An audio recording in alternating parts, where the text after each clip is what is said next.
Shah, Barakatah Yahweh, Barakatah Yahweh, Barakatah Yahweh Shah. I beheld till the thrones were cast down, and the Ancient of Days did sit, whose garment was white as snow, and the hair of his head like the pure wool. His throne was like the fiery flame, and his wheels as burning fire. A fiery stream issued and came forth from before him. Thousands ministered unto him, and 10,000 times 10,000 stood before him. The judgment was set, the books were opened. I saw in the night visions, and behold, one like the Son of Man came with the clouds of heaven, and came to the Ancient of Days, and they brought him near before him. And there was given him dominion and glory, and a kingdom, that all people, nations, and languages should serve him. His dominion is an everlasting dominion which shall not pass away, and his kingdom that which shall not be destroyed. Psalm 110. The Lord said unto my Lord, Sit thou at my right hand, until I make thine enemies thy footstool. The Lord shall send the rod of thy strength out of Zion. Rule thou in the midst of thine enemies. Thy people shall be willing in the day of thy power. In the beauties of holiness from the womb of the morning, thou hast the dew of thy youth. The Lord hath sworn, and will not repent. Thou art a priest forever after the order of Melchizedek. The Lord at thy right hand shall strike through kings in the day of his wrath. He shall judge among the heathen. He shall fill the places with the dead bodies. He shall wound the heads over many countries. He shall drink of the brook in the way. Therefore shall he lift up the head. Barakatah Yahweh Shah, Barakatah Yahweh, Barakatah Yahweh, Barakatah Yahweh Shah.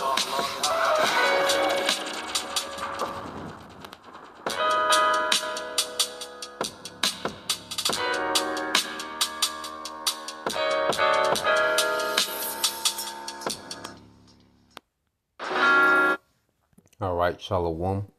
First and foremost, I would like to give all praise, honor, and glory unto Yahweh, Bahashem, Yahweh Shai, Bahashem, Kakwadash, double honors unto the apostles and the elders of GMS, whom rule well, teach well, being great examples towards younger brothers. And peace and blessing salutations to the hopeful elect out there pushing his word and truth and in sincerity across the four winds. In the name of Yahweh, Bahashem, Yahweh Shai, pushing to get up out of here. Shalom to the hopeful elect, the believers, the listeners, whom have came back to the obedience of the scriptures through faith in Yahweh Bashem Al Shai. All right, and what I want to get into today, I have a video, all right, dealing with this chick, Whitney Webb. You know, she goes into, you know, the economy. You know, she deals with the AI. You know, she covers a lot of things, you know, as an investigative, you know, journalist. You know, she goes in on particular points. So we got a video, you know, with her, all right, going into what AI is doing to humanity. Okay, because we have to understand this is part of a major scheme of the elites, okay, of dumbing down people and presenting AI, all right, as the way of the future. Like, these people want a post-human, all right, future, okay? They want a future where it's mostly their machinery and few people, okay? And this man is at an all-out war at the creation, all right, from the beginning. You know, he wants to create everything in his image and his standard, okay, to where he's, you know, he's the one that set the standard of what's right, what's wrong, okay, what's good, what's bad, what is, what ain't, what's reality, what's false, okay. This man really, you know, wants to have the reality stone. You know, you're familiar with, you know, Thanos, okay, that character, all right, of Marvel. Okay, and this man really wants, you know, the reality stone. Okay, so when you read the book of Psalms, the second chapter, it speaks about, you know, these heathens and what they will be up to, beginning with Esau Edom, which is the head, okay, of, you know, this scheme against Yahweh Bashem Al Shai and creation itself, man. Okay, we have to understand that this devil is bugged out on a whole nother level. Okay, his wickedness runs deeper, all right, than deportation, okay, or, you know, high interest rate for Jake mortgage and whatever. It's way deeper than that. That's the tip of the iceberg of this devil's wickedness, man, and what he's doing. Okay, and we're gonna go into some of these things now. This is Psalms 2:1. It says, "Why do the heathen rage and the people imagine a vain thing?"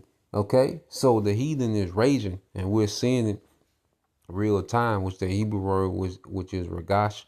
It says to be in a tumult or commotion, to conspire or to plot. Okay, and as the scriptures say, all things that are hidden shall come to the light. What this devil really been working on, what he's really been trending towards, is now, all right, on Front Street. Okay, because as this devil gets closer and closer to, all right, trying to finalize his enterprise, all right, it's coming more to the light.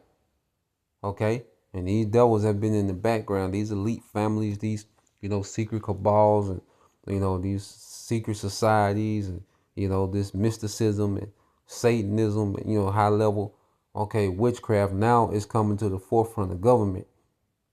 Okay. And this is what we see with Trump and Elon as an introduction. Okay, it's a handoff of government. Okay, from this Republican character Trump, okay, to this technocrat character with Elon. So they're showing you the transition right before your eyes. Okay, and it gets deep. You see, so let's go from there, because you go to Psalms 83, and then we'll get the so lucky we'll go into the video. Now you go to Psalms 83:1. It says, "Keep not thou silence, O power. Hold not thy peace, and be not still, O power." And see, this is what we're crying out, that the Lord intervenes on what these devils are doing, man. Especially as we know what these devils are up to, man. All right, these men on a whole nother level of wickedness with the things that they're conspiring, man, with the things that they're scheming on. Okay, and we pray, all right, that our power intervenes, man, and we know that He will, because it's promised in the scriptures. Okay, it's just a matter of when, and us enduring until that happens, man. Okay, it says, "For lo, thy enemies make a tumult, and they that hate thee have lifted up their head." Okay, and you read this in NLT, it said, "Don't you hear the uproar of your enemies? Don't you see that your arrogant enemies are rising up, man?" And this is what we're seeing. And Esau is moving in a bunch of arrogance, man. To think the pride and the arrogance that it takes for him to even attempt this. Okay, his pride and arrogance is off the chart to even attempt this, man. To hijack creation, man, and make it in his image. Okay. You see, and you go to this word tumult. Okay, you get this word tumult in the Hebrew. It's the ma. All right, now hama. Okay, which is to murmur, to growl. All right, to be clamorous. Okay, to murmur, to be in a stir, to be in a commotion. Okay, to be boisterous. All right, to be turbulent. All right, and this man is in the point of causing straight, all right, turbulence and uproar in the earth, man. What he's trying to pull off, man. This is going to cause this is going to be a major ripple effect. That's why scriptures say this is the worst time since the earth ever was, man. Because what this man is doing is going to cause a major ripple effect, okay, of commotion, man. Okay, death, torment. You see. This man is up to pure wickedness. Okay, so I want to get this video real quick. All right.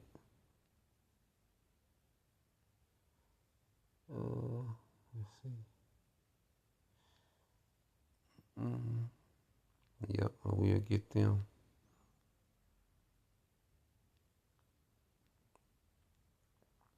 Yeah, we'll get some of these precepts too. The wild to you brothers and you sisters for tuning in, but let's get this video. We'll get some of these brothers precepts on the back end. So let's play this, man. And this is what these devils are on, man. So it seems like we're being presented this idea that it's inevitable that we're going down this transhumanist AI, post-human world, we're going down this conveyor belt towards this future. And I think it's people like you and me are saying, "Look, we don't have to go down this conveyor belt. It's not inevitable." No, we don't. But if we were to stay on this dystopian, tyrannical, globalist conveyor belt, where does that lead? Like a generation from now, if we don't make a change and they usher in the future that these elites want, these technocrats, what are we looking at? Yeah, so I would encourage people, if they want to essentially know what's planned in that scenario, to go and read the book written by Eric Schmidt, the former Google CEO I mentioned earlier, and Henry Kissinger, called The Age of AI, Our Human Future. So essentially there they frame a lot of stuff as warnings, but if you have any idea into who Eric Schmidt and Henry Kissinger are, and what they've done in their careers, they don't really seem very concerned about some of the impacts they claim to be concerned about to me, but that's just me personally. But there are some things they say in there that objectively do consider careful consideration. So one of those is that, AI will, they say, invariably lead to a division of society. Essentially, they don't use this term, but I will use it, into classes of haves and have-nots. But the way they define it is a little different. So sort of this more elite tier would be the people that determine AI's objective function, that program and develop AI and understand what AI does to people. And then the lower class presumably would be much larger, and that is the class that AI will act upon, but people will lose the ability to know what AI is doing to them. And they argue that this process of people losing the ability to know what AI is doing to them will happen because of this phenomena they refer to as cognitive diminishment, which is sort of this idea that's pretty easy to verify. If you stop doing mental math and use a calculator all the time, it gets harder and harder and harder to do mental math. And the same is true for really like any skill that you don't practice. So they argue that because of the convenience of AI and how it's been creeping into our lives, and I think we've seen this a lot since the advent of generative AI, it will become harder and harder and harder and eventually impossible for people to do certain things, including make decisions for themselves, because the AI will tell you where to go. It will tell you what music to listen to. It will tell you what clothes to buy. And essentially, that's their vision. People will eventually lose the ability to make those decisions for themselves or even develop their own preferences without the assistance of artificial intelligence. And so obviously the way to fight against that is to not outsource all of your decision-making and skills to that. And unfortunately, I think as we've seen with the rise of generative AI, people are creating less. People are outsourcing their creativity to AI, have AI make art for me, have AI write things for me. And eventually that leads to a world where in a generation, people don't know how to create art or create music or write without AI. And what does that ultimately mean for humanity? Then essentially we do end up in sort of this helpless state where we become dependent on machines to function. But it only happens if we voluntarily give ourselves over to that type of system and decline to use the abilities granted to us by our consciousness and our souls, and decide to let machines do it for us and have them become the creators and have us just be processors for AI, batteries like the Matrix.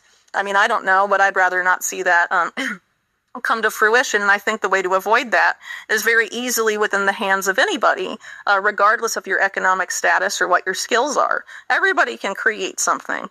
Maybe you whittle things out of wood. Maybe you make music. Maybe you make art, visual art, or other, woven art. I don't know. There's all sorts of things people do. People have always been creating ever since we've existed as a species. And I think if we surrender that, then the post-human future would be an inevitability. And that's essentially what these people are hoping for. And I think it's important for people to fight against that. And I think when people talk about resisting this agenda, this is something that inherently gets left out of that discussion, and I don't think it should be at all. Because, again, I don't think people are really reading what a lot of these architects of AI policy are thinking and saying. People are just willingly using it because it's convenient, it's easy, but without really thinking about long-term consequences. And I'm sure people that have been using generative AI, I don't know, and independent media to generate content for your site, has it gotten harder to write those things after using it for a year? Probably. For those people, I would wager. And that type of phenomena is only going to get worse. And what happens when we can't even think for ourselves anymore? Because stopping creating, not being able to write, eventually you're not going to be able to think without the help of this algorithm. And again, as I mentioned earlier, AI is prone to hallucinating, seeing realities that aren't there, and all sorts of things. And how deep could we get dragged into some sort of artificial illusion if we sort of outsource our thinking and our creativity to this type of entity? It's kind of funny because Schmidt and Kissinger argue that these hallucinated realities, AI seeing realities that humans can't observe, mean that the reality must be real because AI is so much more intelligent than us, so that we should believe whatever it sees that's unobservable. And I don't know, maybe that could be true in some instances, but since there's no way to verify, do we really want to shape society around what could be hallucinations of some, human-created machine just because, certain people that are powerful in society have an almost religious-like devotion to artificial intelligence? I don't think that makes any sense, personally. It's funny, a lot of these people are like staunch atheists. So, as you can see, you have this thing called brain rot, okay? Because people are using AI so much that it's destroying their creativity. And this is what the devil wants. He intentionally destroyed the concept of what a woman was, so he can present his form of a woman through AI, okay, through robotics. Okay, he destroyed what family was, what prosperity was, what creativity is, what reality is, so he can come with his own, okay, and present a utopia through AI, because his AI has destroyed reality, man. You think about the reality that our people live, especially, our people, where our people mimic the TV more than anyone. No one mimics, music videos and movies more than our people, and try to make that reality, man, which is not reality. It's an illusion of reality. Okay. And our people try to imitate that, and they create what, man? A dystopia in their own neighborhoods, man. Okay. And going forward, like with just the way that people think, this man is hijacking creativity, man. Okay. And dumbing people down and creating this thing that you call brain rot. Okay. Well, people can't even come up with thoughts anymore without the help of the algorithm of the AI. The natural way that the human minds work, because a human mind is complex, man. Far more complex than the devil tries to make it seem. And if his AI just so much advanced than the human mind, it's a lie. Okay, when the Lord created the human mind, the body, and its functioning, he created a very complex, creation, man, through the Elohim, which we're going to get. So let's get this real quick. Let's get a couple of these. This is St. John 10 and 10. All right.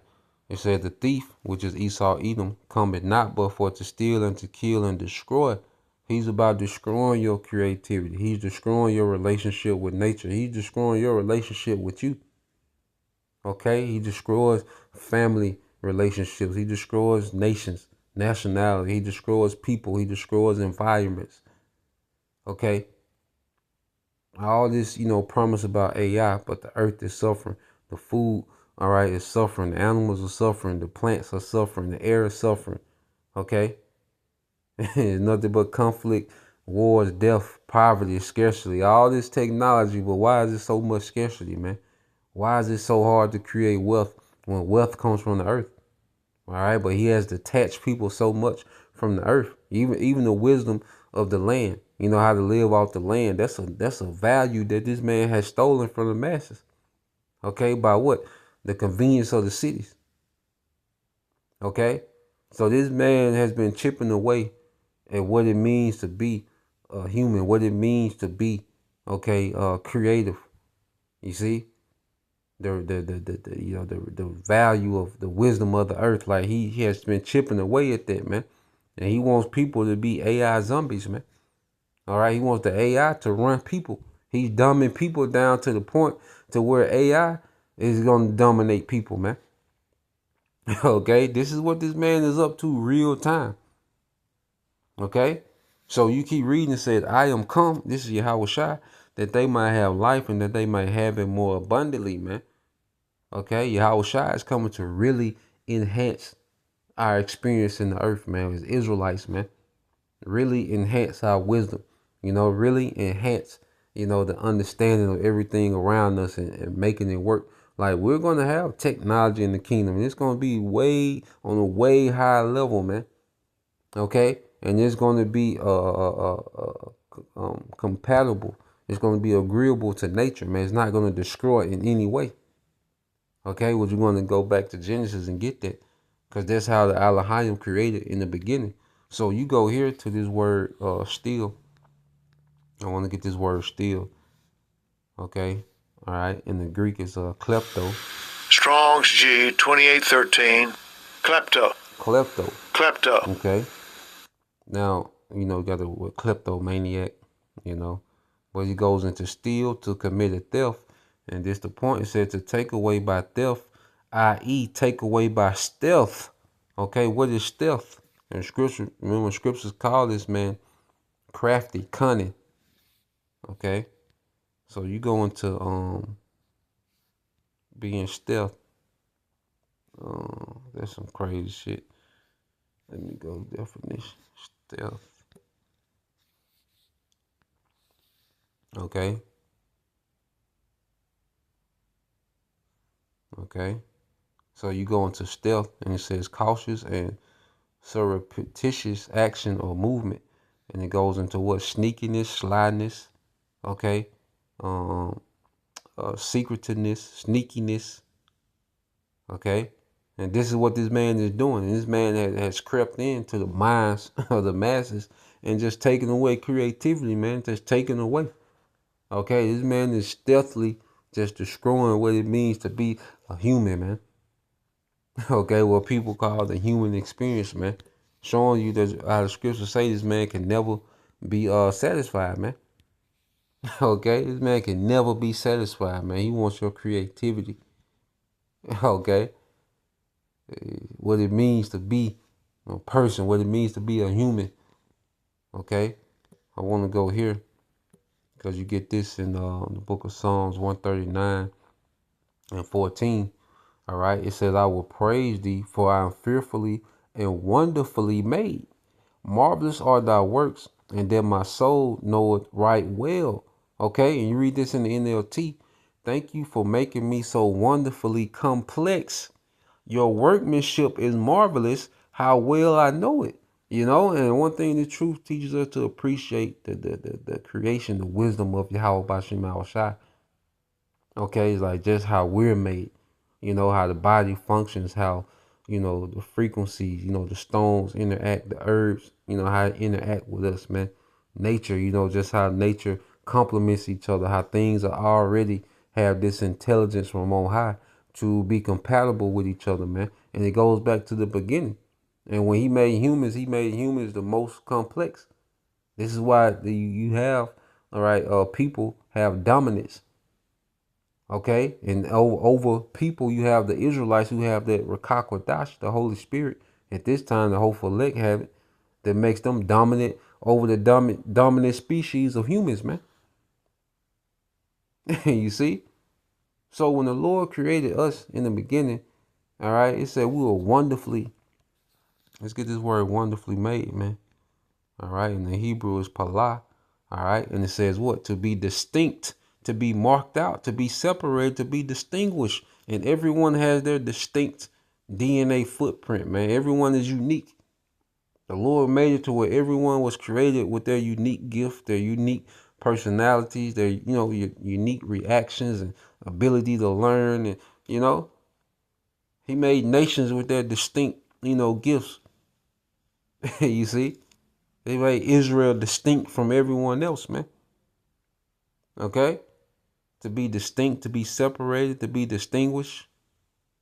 All right. So the Lord created all these things, man. You see, he created us to be distinct. He didn't create everyone to be this uniform, AI, robotic, dull. And this is a very dumbed down way of existing with this man's AI, but he presents it as if this is better than what was in the beginning. All right, let's go here to Genesis 1. All right, Genesis 1 and 24. It says, the Most High said, let the earth bring forth the living creature after his kind, cattle and creeping thing, and the beast of the earth after his kind. And it was so. And this is the Elohim. All right, we're going to get. And the Elohim, all right, just prove that it was Yahweh Shai and the angels. Okay, and the Elohim, okay, the Elohim, all right. So you get in the Hebrew, and what does it go into? Rulers, judges, divine ones, angels, gods, okay. So these were Yahweh Shai and the first fruits creating everything, and they created in a particular way.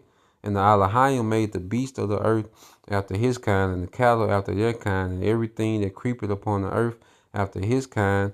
And the Elohim saw that it was good. So when you go here to good,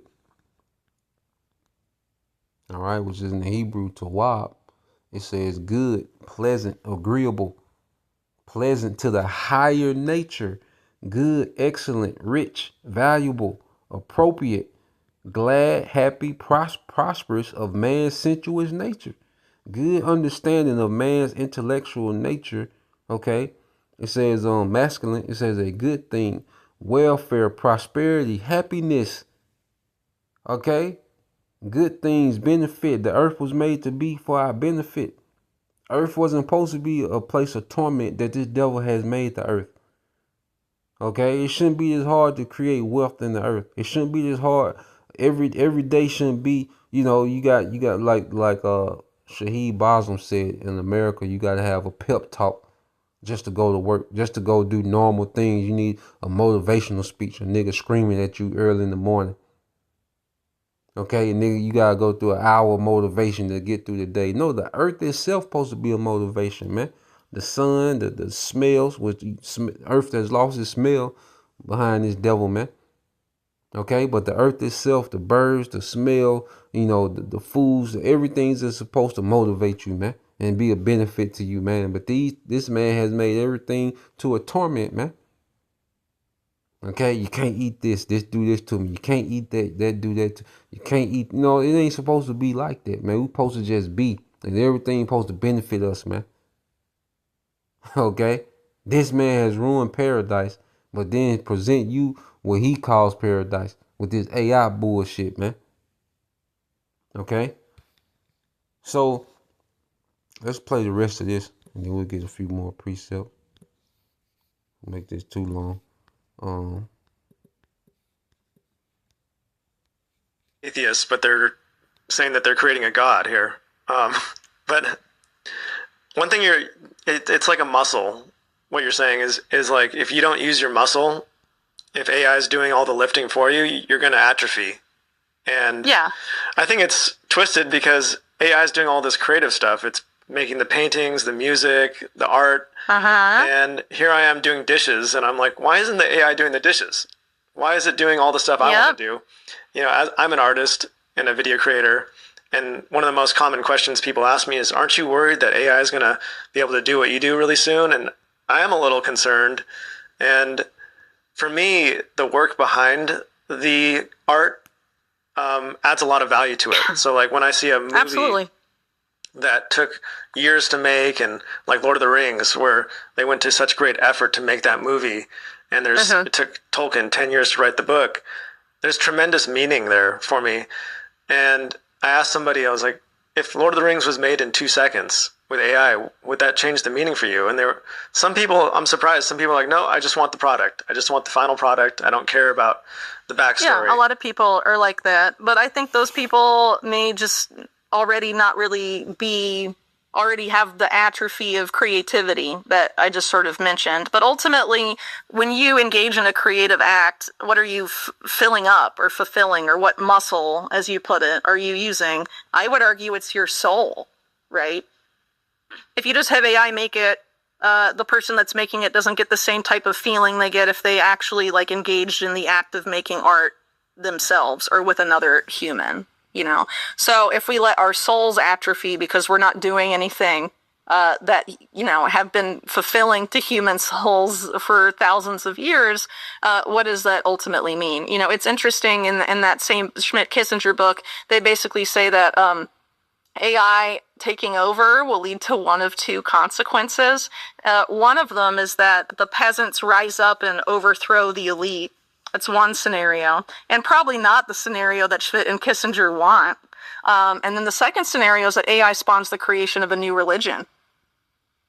So out of those two allegedly inevitable scenarios per those people, obviously I think it's quite clear, if you're familiar with the backgrounds of Schmidt and Kissinger, the outcome they want is that it creates a new religion. So we atrophy our souls and creativity in that spark that makes us human and outsource it to AI, and then it becomes a new religion. I mean, it's pretty crazy. It makes me think of the Greek myth of Narcissus, where he falls in love with his falls in love with his reflection, you know.